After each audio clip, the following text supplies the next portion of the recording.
Dan mungkin sudah saking emosi, saya tinju dia. Sempoyangan, untung mobil itu tidak masuk ke, itu kan banyak sawah kan, untung tidak masuk ke sawah. Saya tinju, anaknya kan ada di belakang.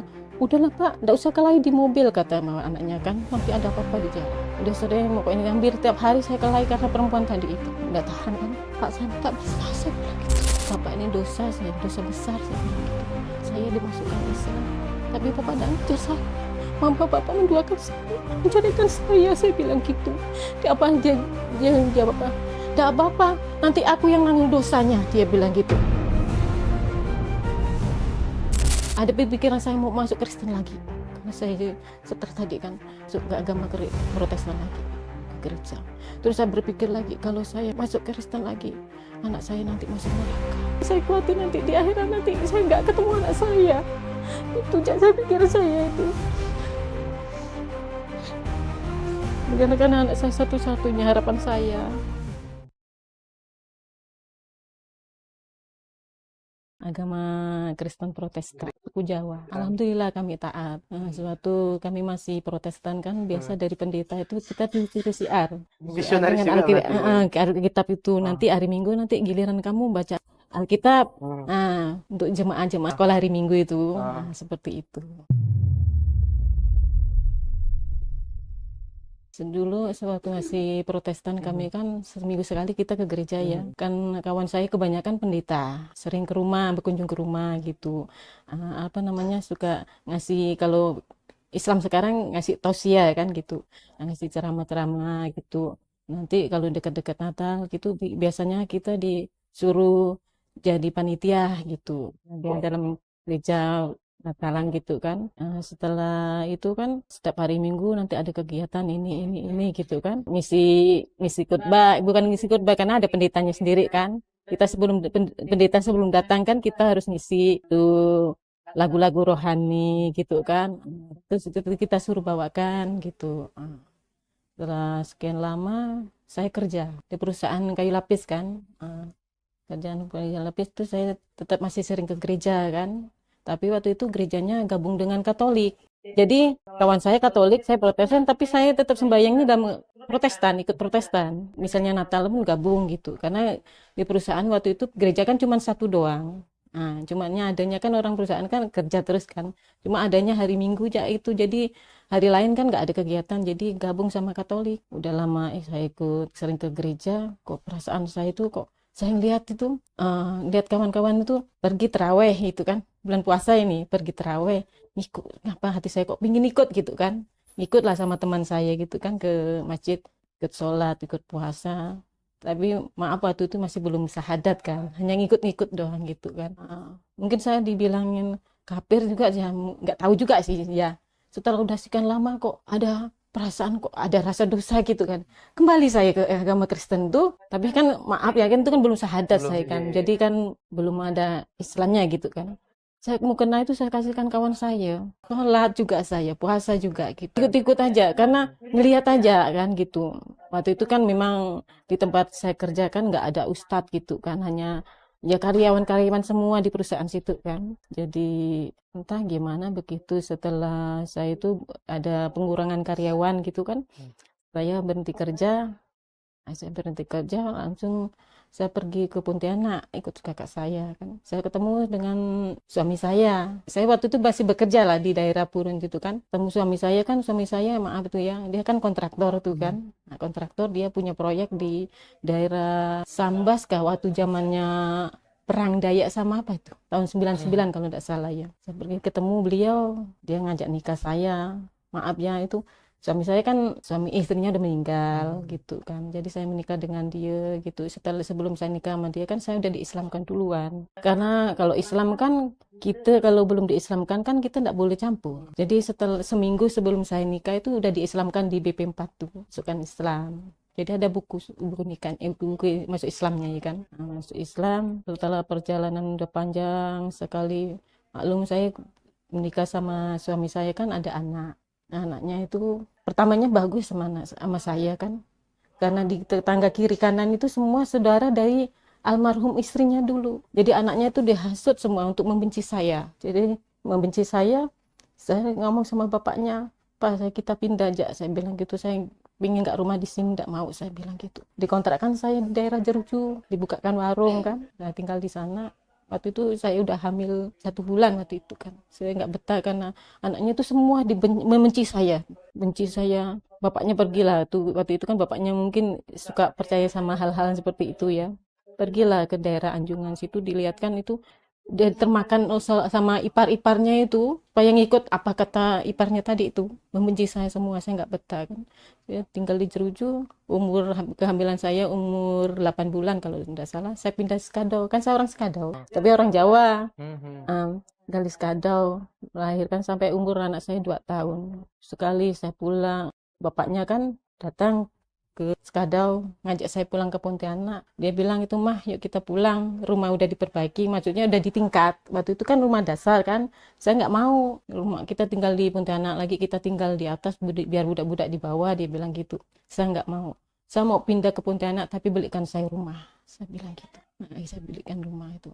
Ayolah mah, itu sayang rumahnya di atas. Saya berpikir kalau saya tinggal di situ, suatu saat beliau meninggal, saya mau tinggal di mana? Saya nggak punya rumah, kan gitu. Saya nggak punya rumah, nanti diusir sama anak-anaknya kan. Misalnya rumah itu dijual kan, otomatis nggak mungkin saya jual rumah di atas doang kan. Jadi saya minta dibelikan rumah saya. Udah dibelikan rumah, anak saya waktu itu umur 2 tahun. Pulanglah saya dari Skado, dijemput lagi saya. Pulanglah ke Pontianak. Anak-anak beliau cerita, manggil saya kan Mbak, kan seumuran sama saya waktu itu anaknya kan. Mbak Nur, dia bilang gitu. Bapak ini jarang pulang, dia bilang gitu. Kenapa? Tak tahulah, dia bilang gitu. Usut punya usut, rupanya dia selingkuh dengan mantan pacarnya, suatu istrinya yang masih hidup. Istrinya meninggal dulu, ya saya dengar cerita kan, ya gara-gara perempuan itu.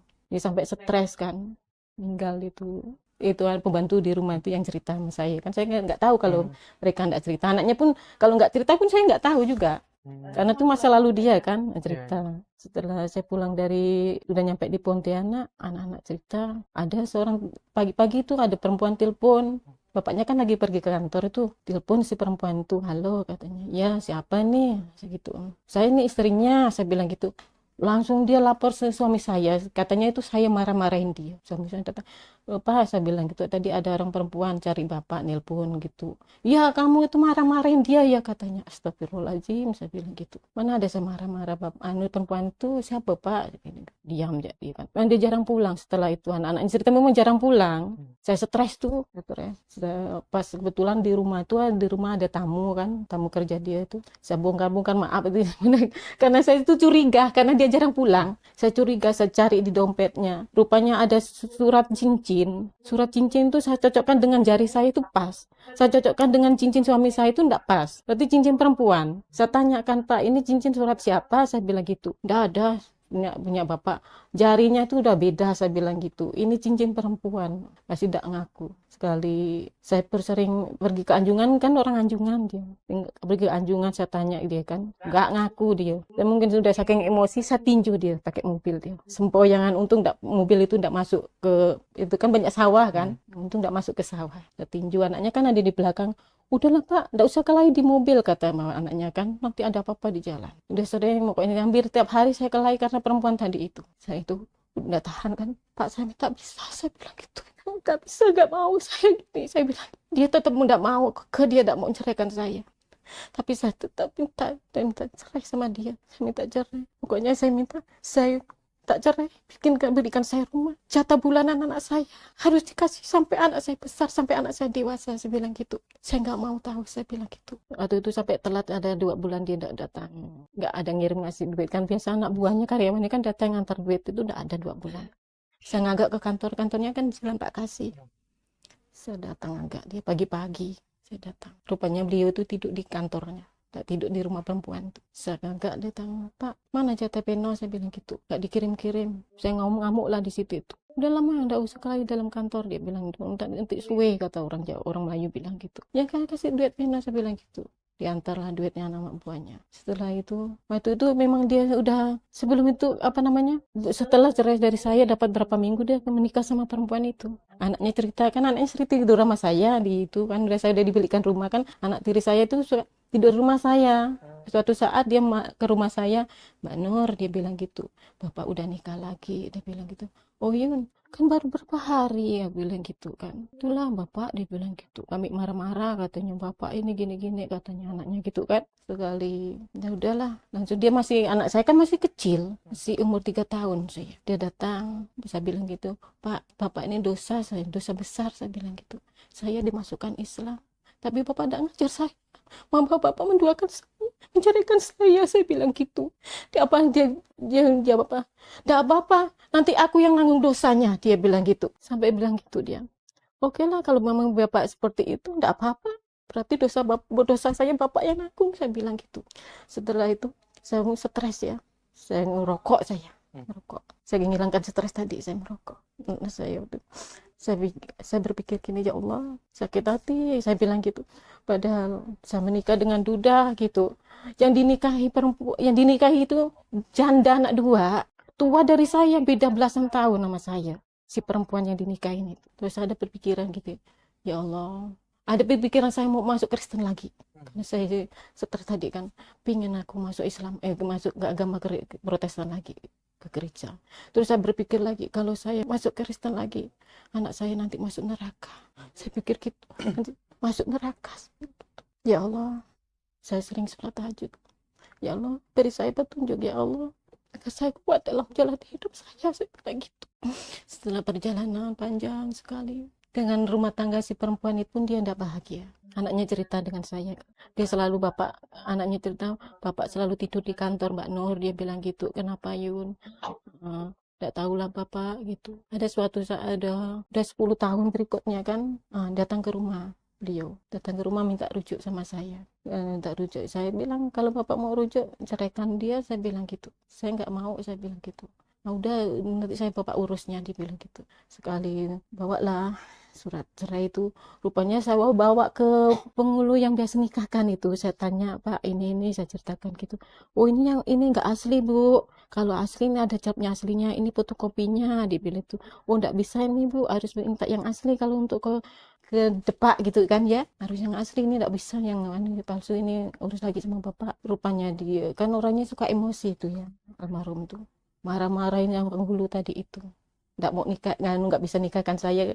Terus penghulu bilang, bapak ini suratnya nggak asli, dia bilang gitu, kami nggak bisa nikahkan, nanti ada suatu saat ada itu saya yang tanggung jawab, saya bilang isi penghulunya tadi itu. Setelah lama udah mulai sakit-sakitan, belum ada kesepakatan mau rujuk lagi sama saya tuh, dia sakit datang ke rumah saya, saya nyuruh ngerabat dia. Istrinya itu nggak tahu kalau dia sakit, anaknya tahu semua kalau anaknya itu memang sama saya sayang. Setelah permasalahannya karena tadi itu unsur karena dari hal-hal yang seperti itu tadi kan, ya anaknya itu semua ke rumah saya itu kan, bapaknya sakit. Tapi saya perasaan sakit hati saya yang dulu sewaktu saya diduakan, itu saya seperti gimana, setengah hati saya membantu dia mengurusnya. Masuk rumah sakit Antonis, memang saya tiap hari sama anak saya waktu itu, saya jenguk gantian gitu sama anak beliau kan. Setelah berikut kedua dengar ada kabar si istri yang itu datang ke rumah sakit. Sekali datang ke rumah sakit, besoknya saya mau besok dia, saya anak-anak telepon, Mbak Nur nggak usah ke Antonius lagi, bapak udah dipindahkan. Kenapa? Saya tanya. Rupanya istrinya itu tahu kalau saya yang itu yang jaga dia sama dia sakit, takut ketemu, takut kelahi gitu. Tapi saya nggak mau kelahi, untuk apa kita kelahi? Hal-hal itu seperti itu kan udah terjadi gitu. Dari situ dia sakit itu, ya tetap saya ngurus. Makan saya antar, biasa kan tinggal di tempat anaknya di Teluk Betung gitu kan, saya antar makanan apa, saya antar. Memang Allah udah mengkehendaknya udah lain kan, Allah memanggil dia tahun 2017. Sebenarnya saya udah bisa dari suami saya udah lama, anak saya masih kecil, karena suami saya tadi itulah selingkuh, saya nggak mau diduakan. Satu jalan saya sampai sekarang, saya banyak orang mau sama saya, tapi saya punya kawan saya banyak nawarkan saya, ipar saya juga ada nawarkan saya. Oke, saya mau, saya bilang gitu. Tapi ada syaratnya, saya mau jadi istrinya. Tapi kegiatan saya untuk majelis-majelis jangan dilarang. Saya bilang gitu. Karena saya itu mu'alaf, saya harus banyak belajar. Saya bilang gitu. Diam aja semua, mereka takut mereka jodohkan saya tidak sesuai apa diinginkan kan. Nah, saya bilang gitu, saya udah bahagia, saya bilang gitu dengan anak saya sekolahkan anak saya dari kecil, memang di kantor yang biayai kan, sampai anak saya udah S1. Masya Allah. Udah S1, sekarang udah bekerja. Itu anak saya yang ngajar, saya ngajar ngaji itu. Sholat tiap hari saja, Mas. Jangan lupa sholat 5 waktu, Mas. Tiap saya ingat kalau sampai udah segede ini saya itu nganggap dia itu seperti anak kecil. Saya itu ingatkan terus, ingatkan jangan lupa sholat, kerja itu ingat ya zikir sama itu ya, selawat ya Mas ya. Saya ingatkan anak saya seperti itu. Khawatir nanti kita nggak ketemu di surga nanti gitu. Saya berpikiran gitu. Karena kita sayang anak kita satu-satunya, itu harapan kita. Saya khawatir selalu bilang kan, kamu ini kepala rumah tangga Mas, punya istri, punya anak, nanti tanggung jawabnya besar. Luar biasa, saya benar-benar sakit hati saya. Saya gini, saya menikah dengan beliau masih gadis, saya bilang gitu. Sedangkan dia udah punya anak gitu kok. Kok dia menikah lagi dengan janda yang punya anak 2? Kenapa nggak pilih yang gadis saja? Saya bilang gitu kan. Nah, di situ kan kamu biayai anakmu, biayai perempuan itu, biayai anak dari si perempuan tadi kan lebih besar biayanya. Gitu. Saya sakit benar luar biasa sakit hati. Karena saya rasa di agama yang saya ikuti itu tidak ada pedoman dari seperti Al-Quran kan ada pedomannya gitu. Kalau Injil kan tidak ada pedoman kita cara berpakaiannya kita seperti apa, cara berdoa mereka seperti apa. Doa mereka kan hanya seminggu sekali ke gereja kan. Itu kalau datang. Kalau kita kan setiap hari 5 waktu. Jika perlu sunnah-sunnahnya kita kerjakan kan gitu. Itu banyak sekali. Ada puasanya kan. Puasa kita kan banyak kan. Selain Ramadan kan ada puasa-puasa sunnah. Itu yang bikin kita nikmat itu. Luar biasa lah kalau masuk Islam. Makanya saya itu ada kegiatan-kegiatan di majelis ilmu tuh. Saya sayang untuk ninggalkan. Sayang saya ninggalkan. Dulu waktu kan karena mau kendaraan kan cuma 2, yang satu kan nggak bisa lagi dibawa ke seberang itu. Daktip saya 1 minggu tuh full. Di waktu itu kan mau jalan kan, terus di PT saya ikut. Yang di Sungai Raya, Sungai Selamat Dalam itu kan saya ngajar ngaji nih, ngajar ngaji dia nih. Terus ada di Mata itu di Imam Bonjol. Nanti sebulan sekali kita di rumah Quran ya, full saya. Nah, belum lagi di majelis yang khusus yang campur Islam ada. Kristen aja itu, mualaf ada gitu, itu full saya. Makanya saya bilang kalau orang mau jodohkan saya, mau ndak kegiatan saya seperti ini, saya bilang gitu. Saya gitu, pokoknya saya patokannya seperti itu. Saya takut karena kebanyakan kawan saya setelah itu punya pendamping hidupnya, tadinya kayak gitu kan, terus dilarang lah kumpul-kumpul katanya, tergantung manusianya ya kan. Kalau dia memang perempuannya suka ngerumpi lah. Kalau kita cari ilmu lah kan gitu. Itu saya takutnya seperti itu. Nanti saya nemu jodoh nanti, iyalah pertama oke, nanti kedua perjalanan hidup kan kita terus berjalan kan, takut berubah. Oh ini gini kan. Karena di dalam Islam kan kita harus tunduk apa yang kata suami. Betul enggak? Tapi kalau kegiatan seperti ini kita larang kan jika doa berdosa katanya kan. Saya nggak maunya seperti itu. Makanya saya sampai sekarang itu banyak orang nawarkan tuh bisa enggak seperti itu, saya bilang gitu. Sayang saya mau meninggalkan itu majelis-majelis saya. Saya Islam itu ikut hadrah, ikut majelis salawat. Banyak saya ikutin. Karena saya ingin belajar. Lebih kuat lagi saya. Sunnah-sunnah saya kerjakan gitu. Sholat sunnah, sholat malam tuh saya kerjakan gitu. Rasa hati tenang. Kalau misalnya macam sholat tahajud. Lupa kita kesiangan gitu kan. Kesiangan bukan berarti kita nggak sholat subuh.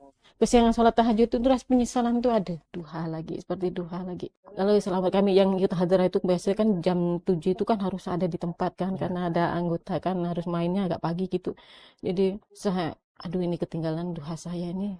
Sayang kita tinggalkan. Kalau macam tadi kan turun kami masih jam 8. Saya sempatkan duha dulu. Sayang saya tinggalkan itu duha itu ya Allah.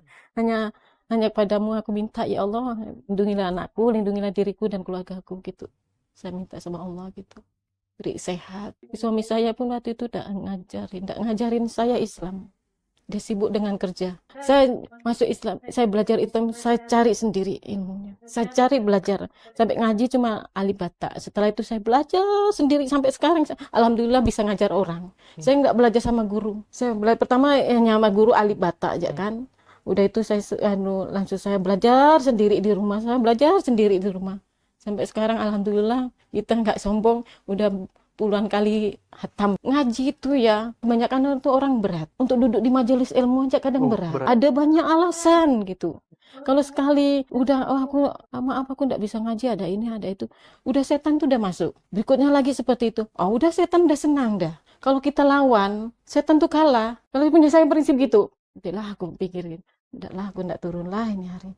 Tapi ada perasaan itu, kedorongan saya untuk belajar, untuk ngaji itu tetap ada. Saya harus pergi, saya bilang gitu. Sayang gitu, macam ngaji itu. Saya alhamdulillah semenjak saya masuk Islam sampai sekarang itu tak pernah putusnya buka Al-Quran. Makanya Quran baru dapat 3 bulan udah hatam saya. Ada lagi Quran dapat habiskan. Saya habiskan semua. Dapat berapa biasa dari mu'alaf biasa kan sering dapat tuh. Habiskan. Nanti kalau ada orang minta saya kasihkan. Sampai hatam gitu kan. Nah, udah hatam saya kasihkan. Kalau ada orang minta kan, hatam saya kasihkan. Nah, kemarin 2 bulan 3 bulan yang lalu ada dari majelis kami yang Islam tuh dapat dari pembagian apa itu Al-Quran juga kan. Tinggal sekarang juz 25, tinggal 5 juz lagi. Kalau hati saya udah tidak tenang, saya buka Al-Quran. Pokoknya habis sholat duha, tak ada kerja kan, saya ada usaha buka warung juga sambil nunggu pembeli kan. Saya buka habis duha itu tidak ada yang dikerjakan, saya buka Al-Quran. Habis sholat duha, zuhur saya buka, asar saya buka. Saya sering buka terus, makanya sering cepet mata. Sayang kalau perasaan saya itu nggak ngaji, kata saya lah. Anak saya pun saya ajarin gitu, Mas, jangan lupa sholat, jangan lupa ngaji ya Mas ya, dibuka itu. Kalau berdebu Qurannya ya saya ngelap ada debu. Ini sih udah berapa hari nggak ngaji, saya bilang gitu. Anak saya sungguh udah bujang itu, saya perasaan saya itu macam anak-anak gitu. Saya ngajarkan anak saya itu karena saya khawatir nanti di akhirat nanti saya nggak ketemu anak saya. Itu saya pikir saya itu. Karena kan anak saya satu-satunya harapan saya. Maka saya berpikir, udahlah saya makin belajar tetangga saya itu. Waktu saya belum mengenal Islam itu kan, tetangga belakang itu. Norma katanya, apa Bu? Ayo yuk kita selawat, dia bilang gitu. Kapan? Ayolah nanti aku jemput kau katanya gitu. Itu dari situ mulanya saya itu belajar. Pertama belajar selawat dulu saya. Udah itu diajak bawa ngaji. Saya gendong anak saya masih kecil, belum ada motor tuh. Gendong anak saya jauh perjalanan dari Dharma Putra depan sampai ke gang saya malam-malam belajar selawat balik jam 10. Waktu itu zaman saya tahun 2003 itu kan jarang rumah. Di gang saya aja, rumah saya itu kiri kebun nanas, kanan kebun nanas, belakang kebun nanas. Masih jarang rumah. Saya sampai marah sama bapaknya.